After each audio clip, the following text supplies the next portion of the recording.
Welcome back everyone to Global War 1936 and Operation Underworld. In this video we're doing turn 12 for the Commonwealth and for Free France. So let's get right to the Commonwealth. We have 3 tech rolls. Going to go for ASW, Anti-Submarine Warfare, Improved Factories and Improved Construction. All of these are going to be at a 7 or higher. We are currently at stage 3 for ASW, so looking to complete that this turn. We're at stage 2 for, I think that's right, stage 2 for factories. Yeah, stage 2 for factories, stage 1 for construction. For purchases, we have a lot of money to account for strategic bombing and less so for convoy raiding. We have 4 to account for convoy raiding and then 7 for strategic bombing on our heavy factory in London, which means we have 5 slots for construction or for unit placement in London, and because there was 7 damage inflicted, we're not going to be able to place down any units in London. All right. So that leaves us with just $20 to spend for Britain, and we are going to spend all of it, a fighter for $10 each, totaling 20. For the Far East Command, we have $4 to spend. We're going to spend 3 of it and buy an infantry, and he'll go down into Hong Kong and do our factory there. And then we also have $1 left to spend for next turn. For the Anzacs, they have $6 to spend. We're going to spend 4 of it on an artillery in Sydney, and then 2 of it for a militia that will likely go down into Western Australia. And then, oh yeah, the Far East Command has to account for $1 for convoy raiding, which I guess means that we really had $5 to spend. And then for the Free French, we'll preview them real quick. They're going to spend all $7 that they have on a minor factory, and that will go down into Cameroon. Now for the infantry in Hong Kong,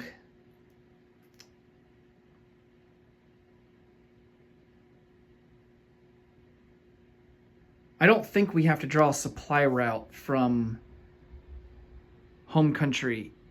We may have to, because India and Hong Kong are not considered a part of home country. So it might be a situation like it is with this factory down here in Cape Town. Oh, man.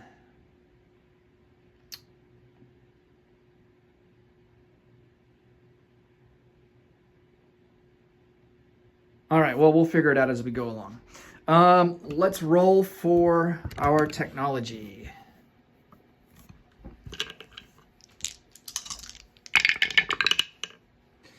And it looks like we hit on everything but ASW. So we did not complete the 1 tech that we had a chance to complete. We did move up to stage 3 for improved factories. And then we move up to stage 2 for improved construction.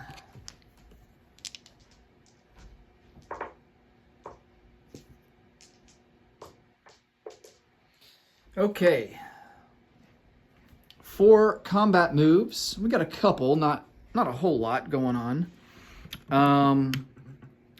So here in London, we have a fighter and a medium bomber, and they are going to conduct strategic bombing over Paris, and joining them will be this strategic bomber. This might be a little bit overkill, but you never know. I mean, if you roll bad with your dice, then you're going to be glad that you brought everything that you could. So strategic bomber will leave southern England, go 3 spaces into Paris. Ignore the air transport. He's not going down there. He's going to stay in London, but I just don't feel like taking him off the stand. Let's see, what else? I think that's going to be it for combat moves. Yeah, I think that's going to be it for combat moves here in the Atlantic. We're going to try and sink this submarine right here, at the very least, will force him to submerge. So this seaplane will come out 1-2, go on map in I-4.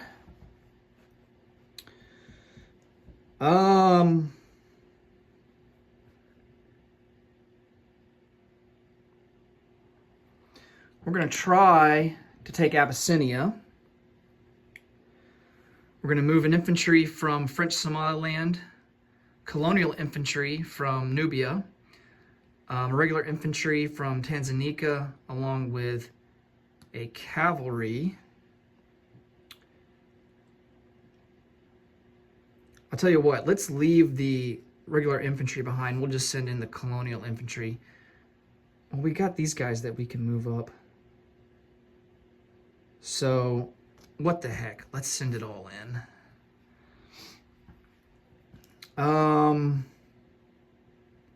What else do we want to do?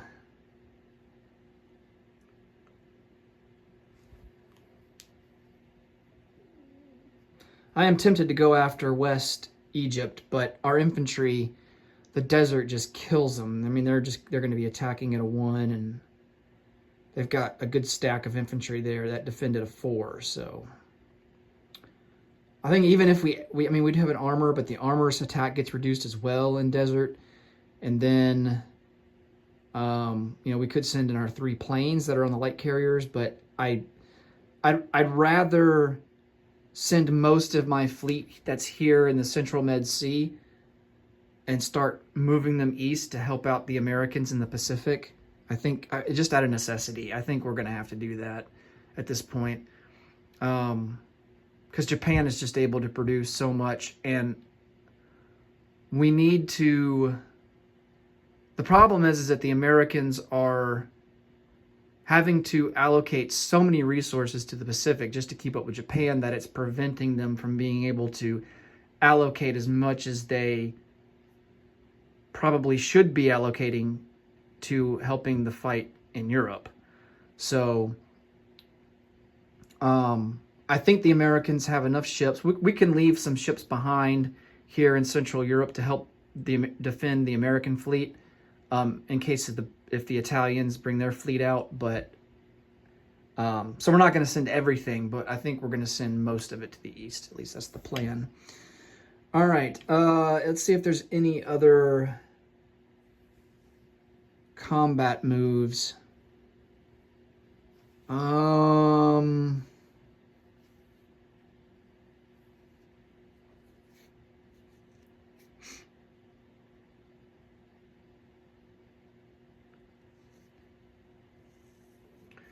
think that's it for the European theater. Let's come over here to the, well, we don't really have anything in the Pacific, but we do have some announcements to make. We are going to convoy raid the Japanese line here in P41, just like we did last time. And I think that's really all we'll be able to do. All right, let's resolve the convoy raiding first. So yeah, we're going to convoy raid with the fleet sub that is in M4 on the Italian line. That's only worth a whopping $1. Okay. So let's resolve that one first, the Italian line. So we get +2 for our fleet sub, another +1 for radar, and then the Italians get +1 for radar. So it's going to be 3-1. Oh yeah, that is about as separate in the dice that you can get. And so we do the max damage on that line there. Okay. Next up is going to be the line, this Tokyo line in P50.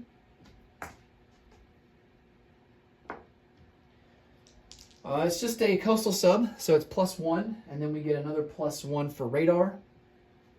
And Japan gets +1 for having long-range aircraft. So all told, we are +1 to our roll. And we tie at 3 apiece, so we don't do any damage.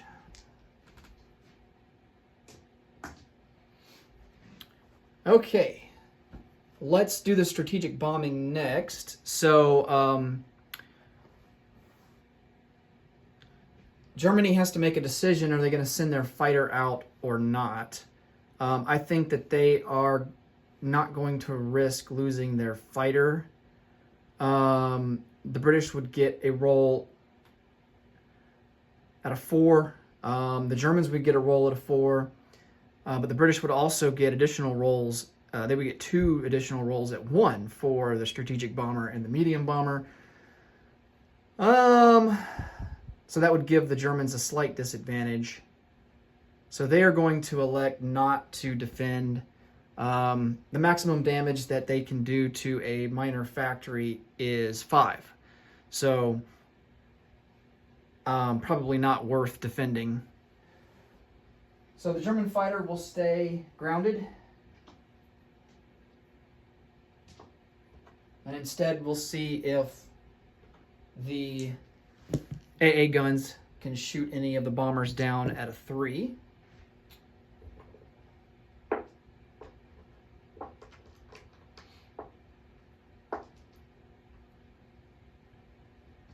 And then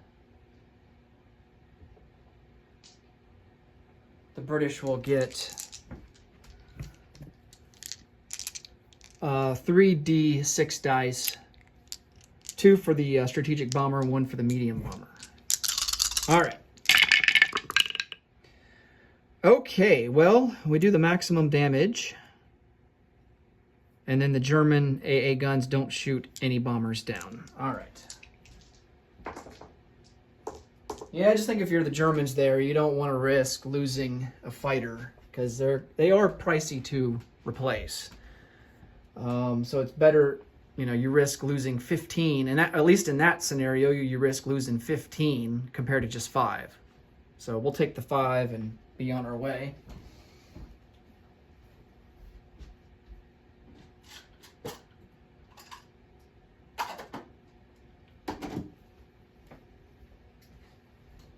All right.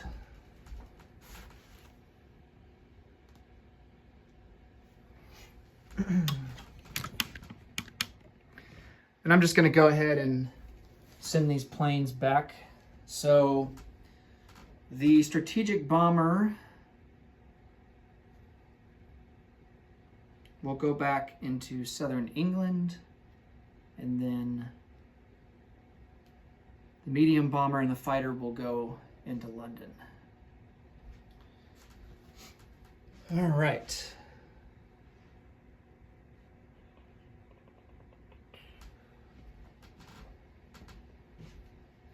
Now let's roll for the seaplane that's here in I4. So we need a 3 or less. And we miss with a 7, but we do force the Italian sub to submerge. And then the seaplane's going to come back into Lower Egypt.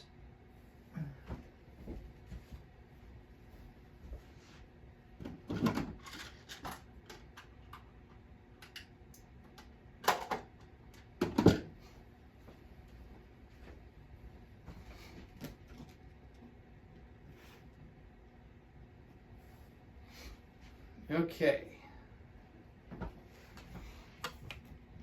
Now for the Battle of Abyssinia.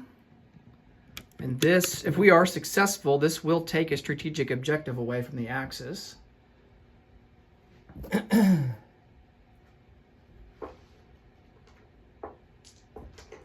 All right.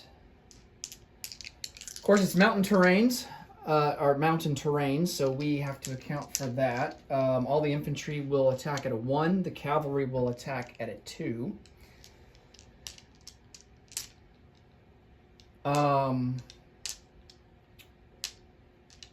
So we have 1, 2, 3, 4, 5 total infantry. They're going to be at a 1. Hey, we got a hit. Nice. And then the cavalry is at a 2. That's a miss. He has a militia at a 2. And then he's got an infantry at a 4. Ooh, almost hit, but no dice. All right, so he will lose the militia. Hopefully we can have some good luck here in round 2. All right, 5 infantry at a 1. No luck. And then a cavalry at a 2. And that's a miss at a 6. And then he at defense, he's got a infantry at a 4. And that's a miss. All right, so 5 infantry at a 1. And no hits. And then cavalry at a 2. And that's a miss. Infantry at a 4. Oh, no, he got a hit. All right. Let's lose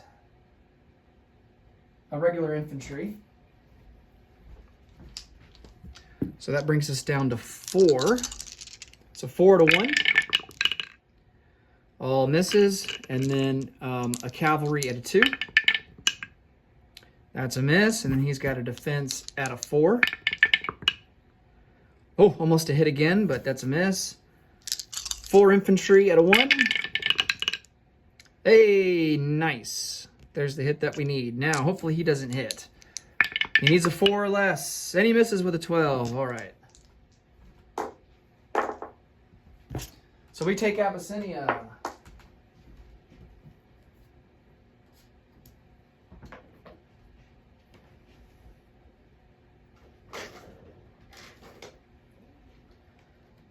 And that's not worth anything in terms of IPP value, but at the very least, it removes the Italian strategic objective of Africa Orientale Italiana. All right. I'm going to chip out this colonial infantry.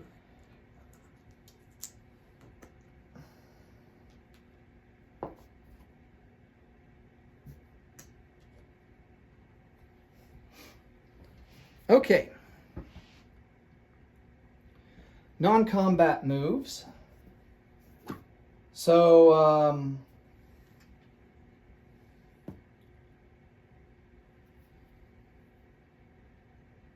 we still have African colonialism, which I think grants us an extra rail movement in Africa. So we're going to rail this infantry all the way up to Tanganyika along with this medium armor.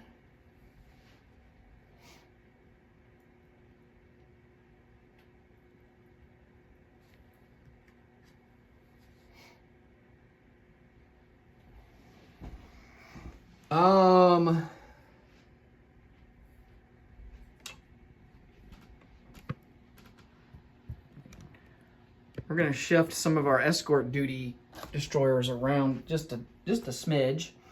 1, 2, 3, yeah. So one will come over from A21 into A20, remain on escort duty. The other will come from A28 into A21, go on escort duty. The one in A27 will come over 1 to A28, stay on escort duty.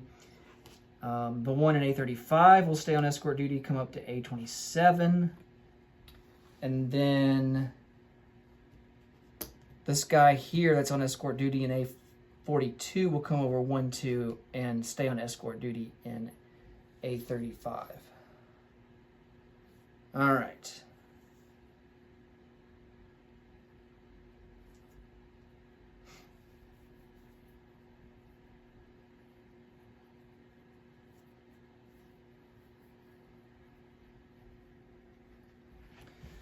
Here in northern England,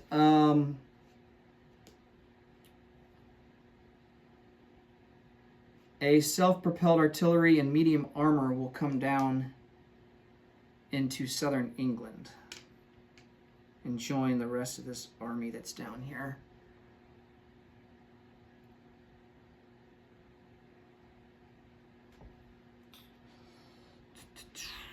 Okay.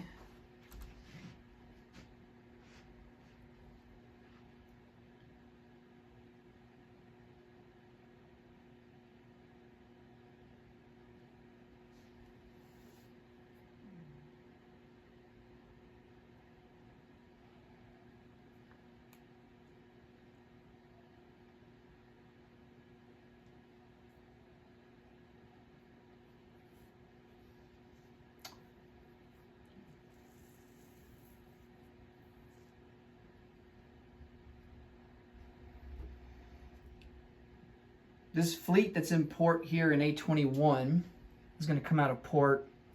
We are going to leave behind 2 coastal defense ships that will stay in port. And we're going to move them 1, 2, 3.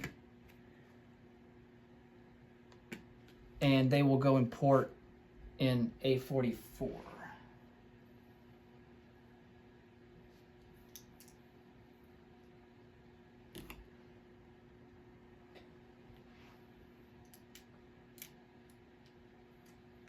That includes 2 heavy cruisers, 1 battle cruiser, 1 battleship, and 2 naval transports.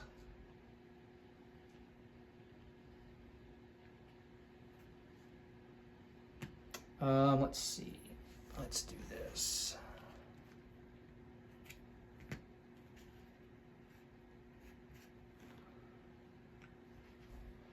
All right.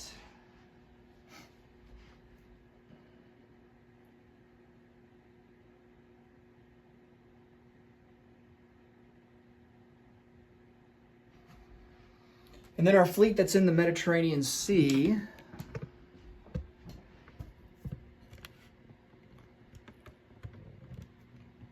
we're going to move 3 spots, 1, 2, 3 into I4. And I'm going to put them on a unit card here.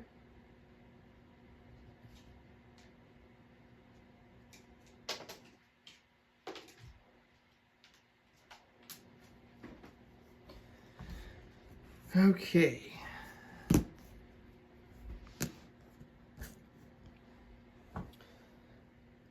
Of course, all the planes are going to follow the carriers.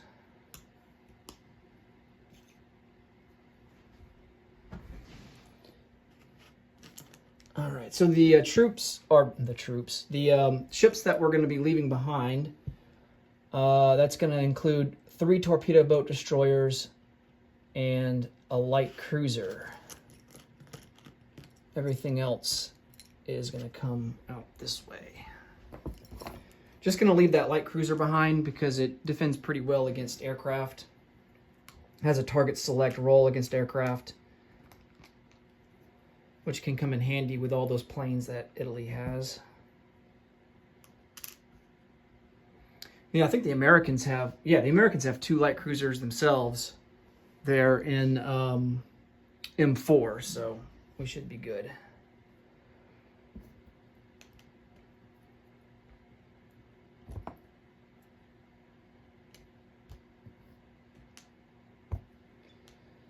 Okay.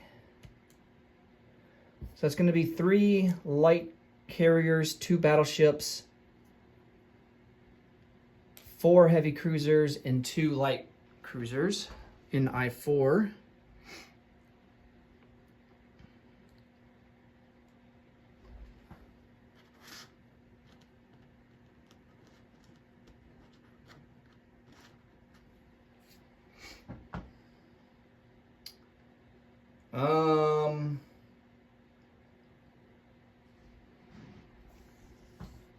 I think that's going to do it.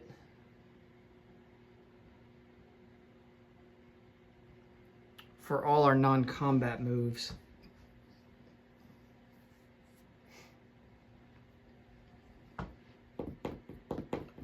All right, let's place some units.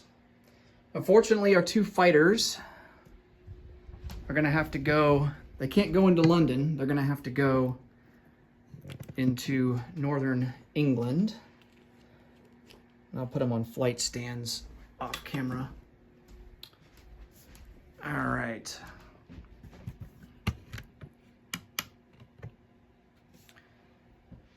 Then we have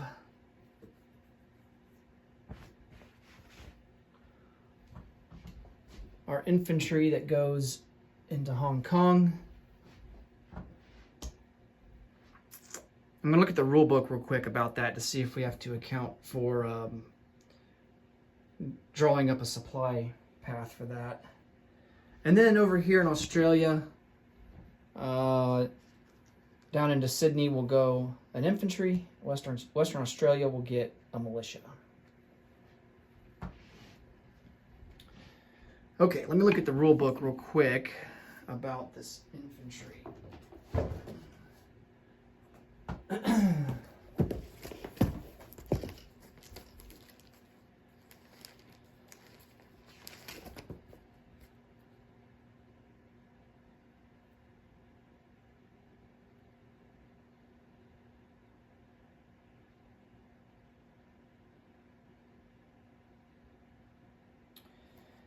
Yeah, as FEC does not have a home country, it must trace a supply path or start a Lend-Lease delivery from an operational minor factory in Calcutta or Maharashtra.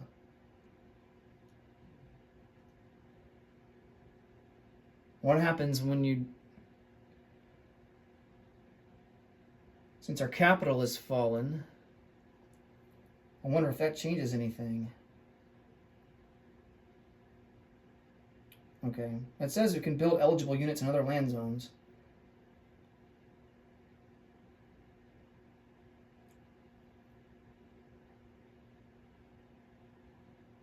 Home country, it must.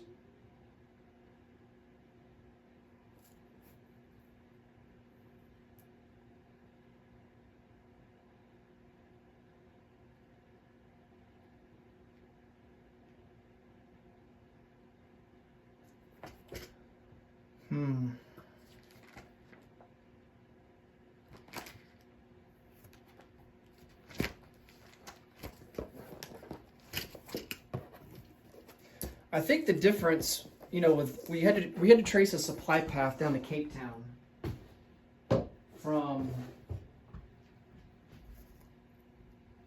the British Isles. So I think the difference is that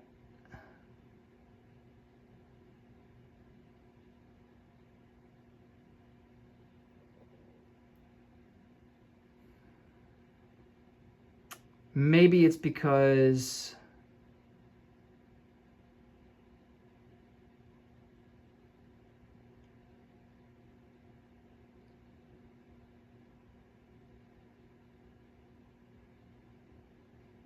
it's all...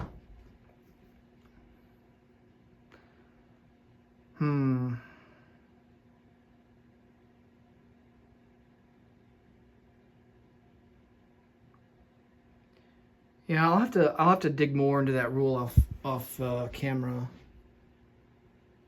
I think what we should do for now, at least because we're not certain about the rule, we'll go ahead and spend all 4 of our IPP and we'll just build a colonial infantry in Hong Kong.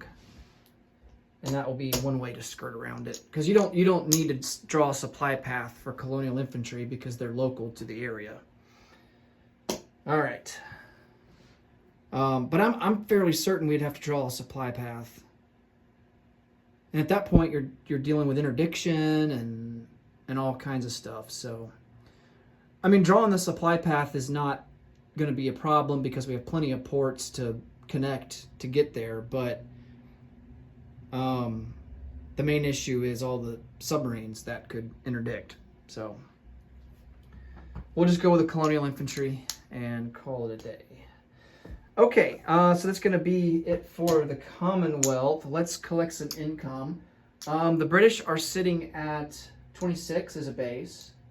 They collect 3 for the Suez, 2 for Iran. So that will put us at 31 for next turn. Far East Command is a base of 2, and they collect 2 for Aden and Suez, so they will collect 4 and have 4 to spend for next turn. And then the Anzacs will collect $6 for next turn. And they will have 6 to spend.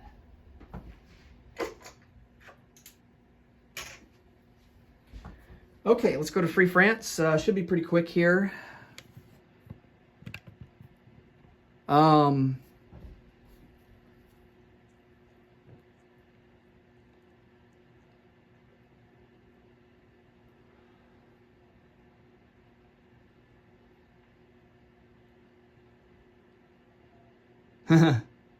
Tempted to send that French medium bomber on a strategic bombing raid in Western Germany, but that would be almost suicide. So we're not going to do that. All right. Minor factory goes down into Cameroon. We're just going to go ahead and place it. Oh, this infantry that's in Cameroon will come out 1 into Obugawi Chari, however you pronounce that. And then, let's see, there's really nothing else to do, so we are going to collect $2 for next turn.